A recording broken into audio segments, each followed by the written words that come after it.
Hey, good afternoon, friends. And we have a very, very special edition. Oh, there we go. Special edition of Dallas Metro Podcast. Yeah, we have in the studio my great-grandson, Asher. And he's actually been sitting here for a long time. We've been trying to get the camera set up. He's ready to go do something. You can tell him he's definitely Pawpaw's boy. Let's get down and let's go do something. We also have another special guest with us, Carmen Wilson. Hi, Carmen. Hey. How are you today? I'm doing great. How are you? I'm doing good. You know, let's talk about you for a minute. You're married to Sean. Yes. Sean Wilson. You have two daughters. They are? Two beautiful daughters. I've got Kyla and Kaden. Okay. And we just met your grandson, my great-grandson, Asher. And big announcement. Yeah. Another one on the way. Yeah. Number two is in the box, warming up right now. Yeah, right? Yeah, so pretty cool. As a child, you attended Lighthouse Academy, I guess through your junior high years, right? Freshman year. Till your freshman year, okay. And then you graduated from Cedar Hill. Yes. High school. Just had a career change. Big career change. Yeah. I'm now in real estate. Yeah, real estate agent with Paul Fritz Realty. Yeah, Fritz Realty. Yeah. Going back to the Lighthouse, when we were there, you were 6 years old. We were on staff at the Lighthouse, but when you turned 6, and I think that's the right age. I'm not too good on years, but something changed at our house, and that is we began the Sunshine Club. Now, tell us about that. What do you remember about the early days of the Sunshine Club? Let's see. One of my favorite memories. I was not the child that sat at home on Saturday mornings watching cartoons. We would get up early and we would go to the Lighthouse, and there was always an amazing breakfast waiting for us. The Martha Club. Yes. Maxine and Aaron Ham, and then they had their whole crew. They would come in and feed us very well. Yeah, this wasn't some waffle stuck in a toaster or something like that. I mean, it was from scratch. Kind of, that probably make a run for their money at definitely better than the Waffle House or IHOP. Or probably more, let's see, what's the country? It was very Southern cooking, like country cafe. It was very let's good. put it this way. Greg had, I don't know if you remember, Greg had one thing he wanted every week. Do you remember what that was? I don't. Grits. He always wanted, well, we didn't have, as you know, we didn't have no grits at our house, okay? He said, that's a Southern thing. I said, it must be an Alabama thing because we never had grits at our house. Yeah. So what else do you remember about the Sunshine Club? We would get up, we would eat, and I always enjoyed the fellowship because all the volunteers would come together first before we would hit the streets. Yeah. I remember a lot of dress up. The Lone Ranger. Oh. Yeah. You always played a very good character to keep everybody engaged. I have been accused of being a character before, right? You have. I remember Dennis working on the puppet stage. I believe I tried to help you build a puppet stage, but Dennis would always have puppets ready. And do you remember who recruited him? I do not. Tommy Smart. Oh, she did a really great job recruiting him. Yeah, Tommy Smart was, she well, you remember Glenda Wilson, she worked with us in the early days, and she was a ventriloquist by trade. I mean, super, super talented. And so that's how the puppet thing kind of, and this is, it's funny about puppets. Puppets were real big for a season, then they were out, and now they're back in. They're back again. in. Yeah, it's unusual how that, of course, the puppets today are on a little different level than what we had back then. We had two sets. The first one was a train. I don't know if you remember. I don't even know how we got that idea, but it was a train. I do remember the train. Yeah, that was a nightmare. And then we had kind of a storefront. Yes. And that was one you remember building. Yeah, and that was cool. Great people. So many of those still friends today, but of those that core group that came together, and that was in 1988. Most of them stayed with us the entire 5 years that we were doing the Sunshine Club. Just good people, love the Lord, extremely faithful. You know, it's, if you remember, we ran the buses year round except for August, only because, man, you know, it was hot. Oh my gosh, yeah, it was. So during the month of August, we took off from the bus ministry. Everybody went on vacation. We made our repairs, got the curriculum together, and in September 1, we were back up and running. Any of the kids you remember from back then? Of course, we had 3 groups of kids. We had Christian school kids that came, Mm-hmm. then we had church kids that came, and then we had bus ministry kids. So it was definitely a very, very diverse group. What do you remember? I mean, you're sitting in it as a child, so. Yes. I remember riding bus number 4, which was Mom's bus. Yeah. I remember Maurice, Jacob. Jacob went to the Sunshine Club and then ended up going to the Lighthouse school with me as well. I spent a lot of time with Ebony. Several faces come to mind. Yeah, Ebony. Those that have watched our podcast, they've seen Ebony on here and the incredible things that the Lord has done in her life. When 5 years into the Sunshine Club, the Lord gave us a bigger dream, and that was to reach beyond just Oak Cliff and around the Lighthouse, but to reach the entire city, and that's how the Dallas Metro began. So this was the Sunshine Club was a turning point, but the Dallas Metro was kind of like steroids. What do you remember about those early days? The early days, I remember blitzing, and oh yeah, people in the neighborhoods weren't quite too sure about us. That's the truth. There at the beginning. Yep. But same concept. We would get up in the mornings, and we would hit the streets.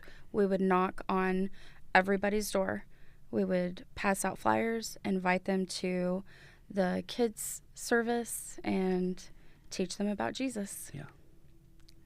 Yeah, I do remember those early days too. You know, I remember Dave and Daphne from New York who came down and they helped us that first week. And after they spent that first week with us, I told them, I said, please don't go back to New York City.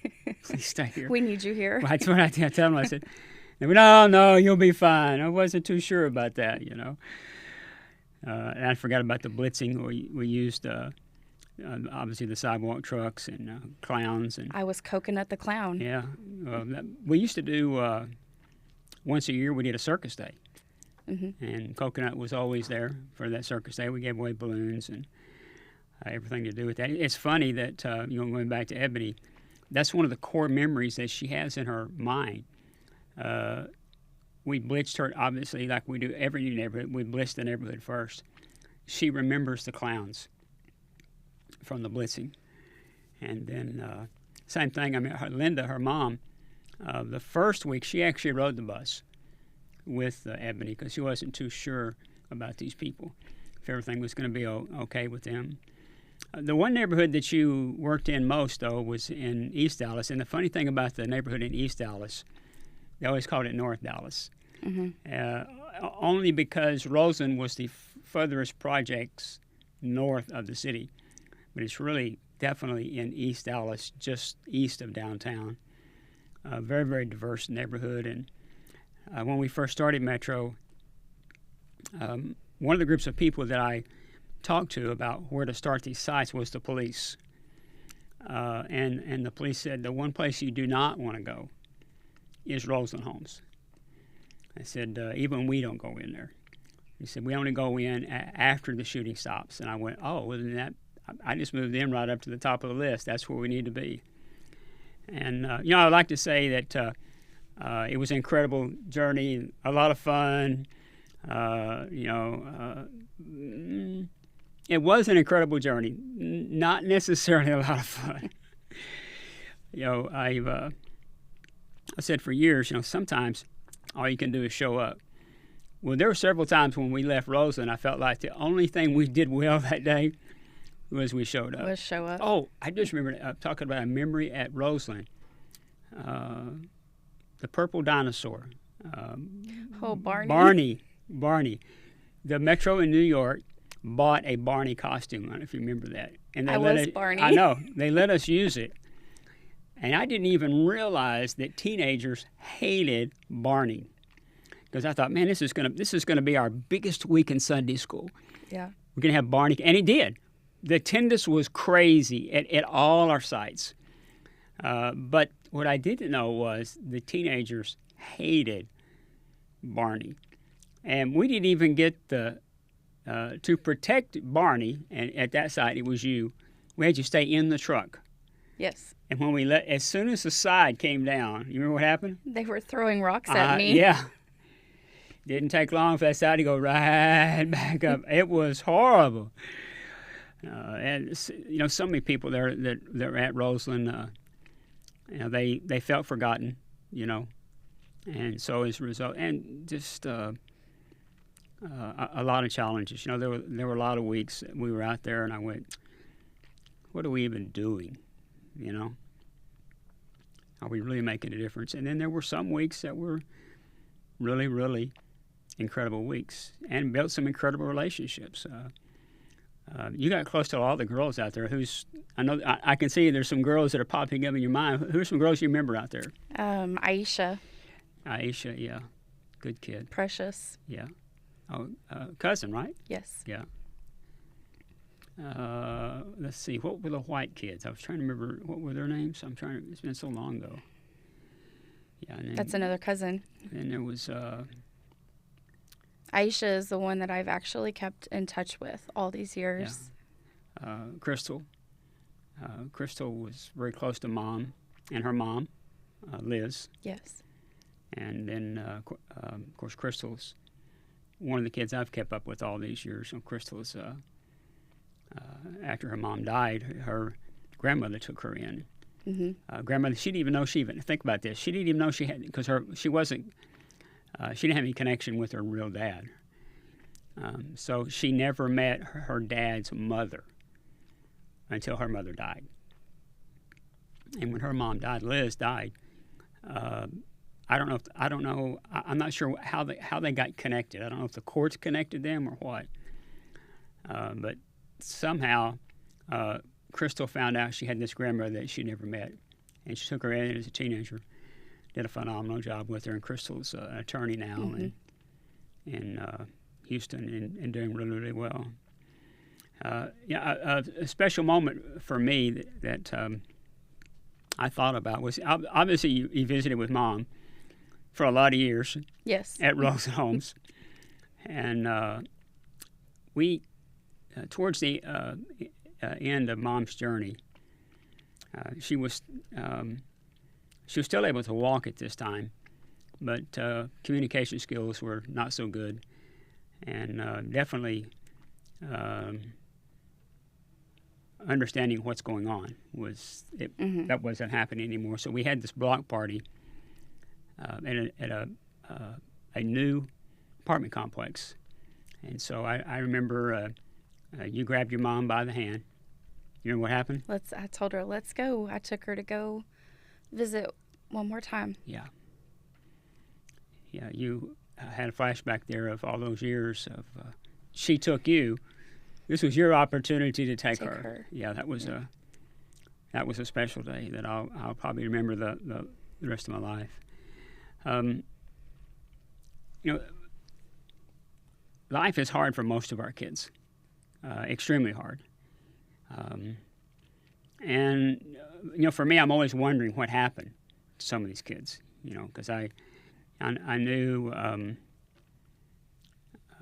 without a miracle happen that time was not going to be real kind to them, and the consequences are going to be pretty severe.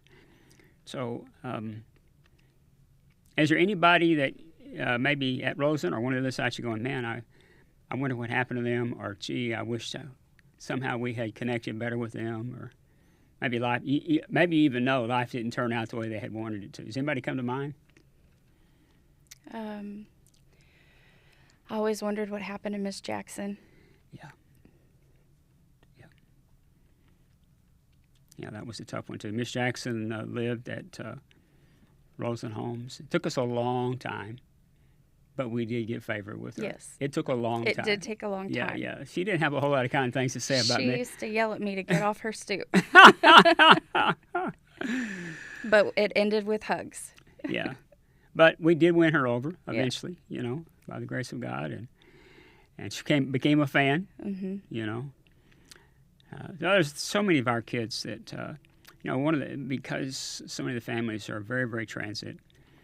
I mean, it's not unusual. You have them for a season.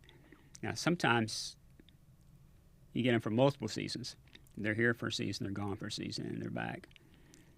But sometimes you don't ever get to see them again. You don't know what happened to them. So you've seen this journey we're on. Have you ever thought maybe we've wasted our time? No, because there are kids that I have kept in touch with, and I can see the impact that it's made in their lives when you run into somebody at a store and they yell, "Dallas Metro!" They know you, they recognize you, they recognize, especially if I'm wearing a Dallas Metro shirt, they know the name. Yeah. And they will tell me how much of an impact somebody at Dallas Metro had in their life. Yeah. That very thing was probably had the biggest impact on me when they first opened the Walmart in Oak Cliff. I was standing at the back of the store buying groceries, and this kid from the other side of the store hollered at me where everybody could see, "Dallas Metro!" And I went, wow. I would not have picked that child out, and yet they knew who I was. You know, for years, you know, it seemed like kids thought that was my name, Dallas Metro. Dallas Metro. And I was always okay with that. And I still am today. Yeah, I had someone that visited our program at Roseland Homes. And this was probably in the first year or so. And if you remember the first few years, man, it was really tough out there. It's hard to even describe. I mean, we got, you know, we averaged about 300 kids out there at a time. And there was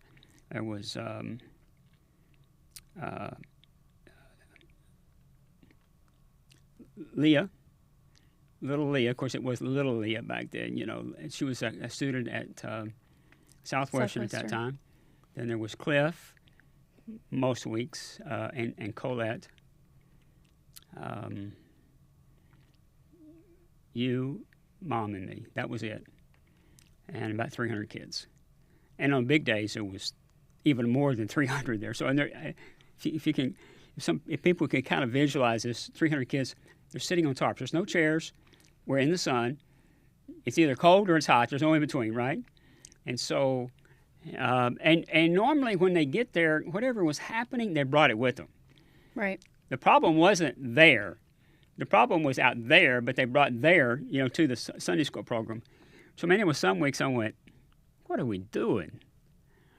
And those last weeks I told Mom, I said, okay, just everything we have planned today, just forget that and follow me, okay? Because we're gonna have to go to Plan B, or we're not going to survive out here today. And there were weeks I went home. I went, well, what did we do well today? We showed up. That's what we did.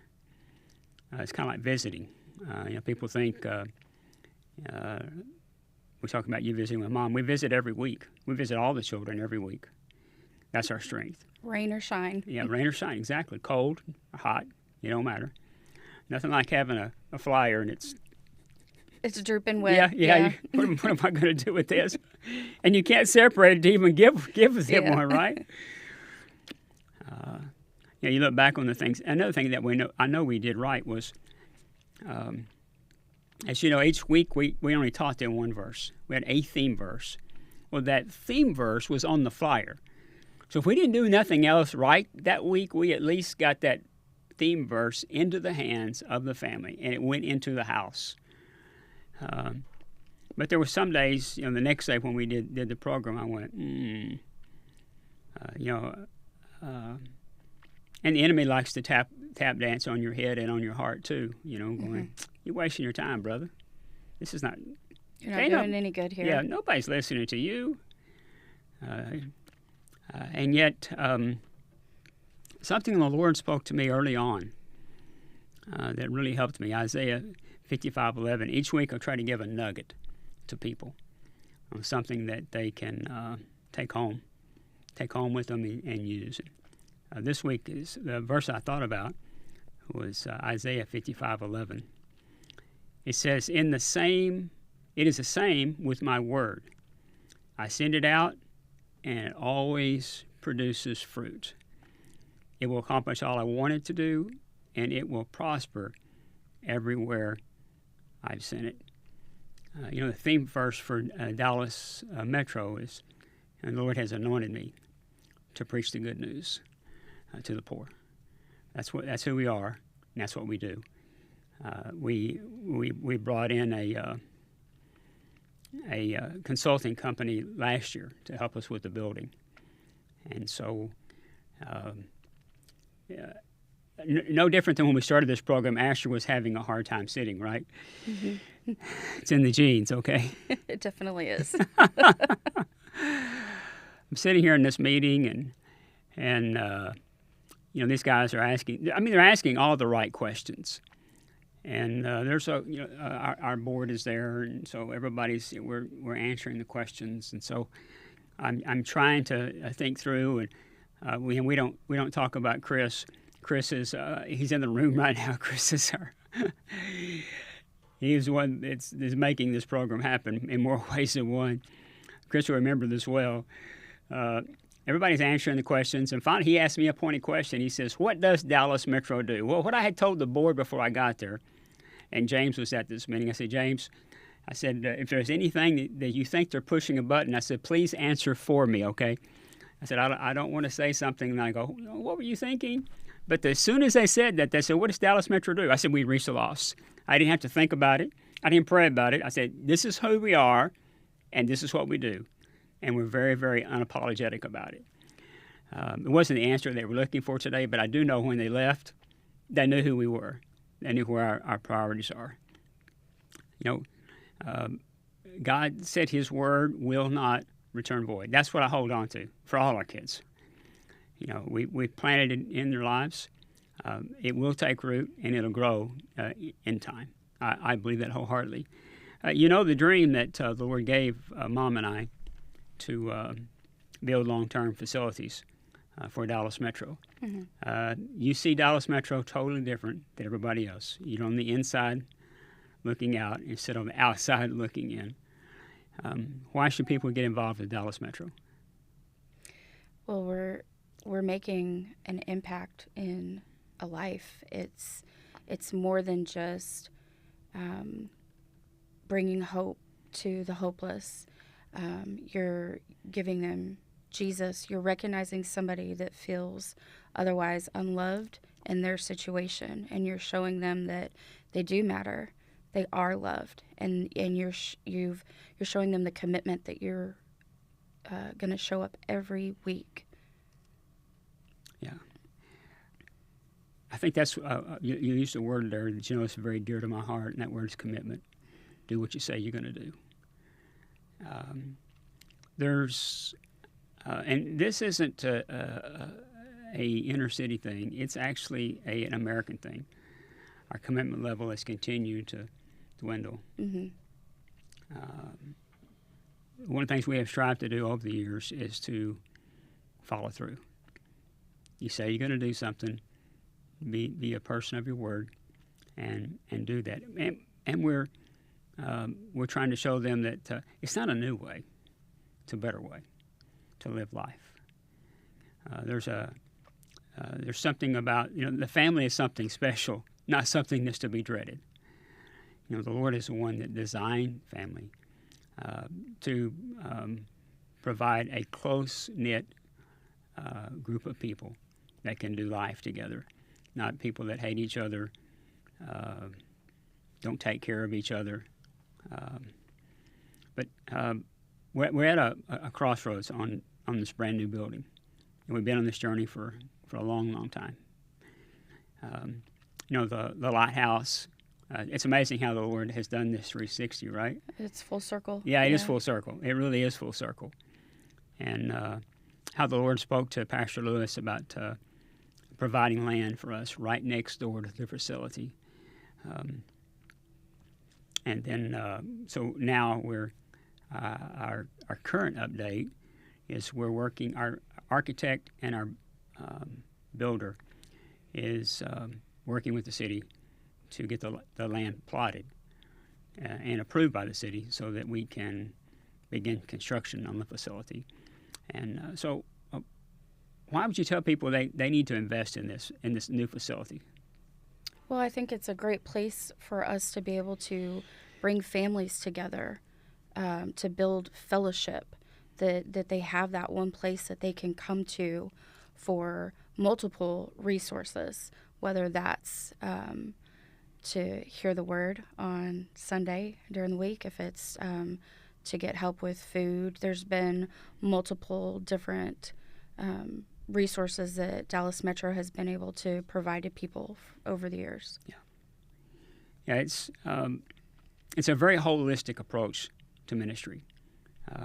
It's difficult to minister to someone when they don't have a bed to sleep on. And most of us don't get that. Right.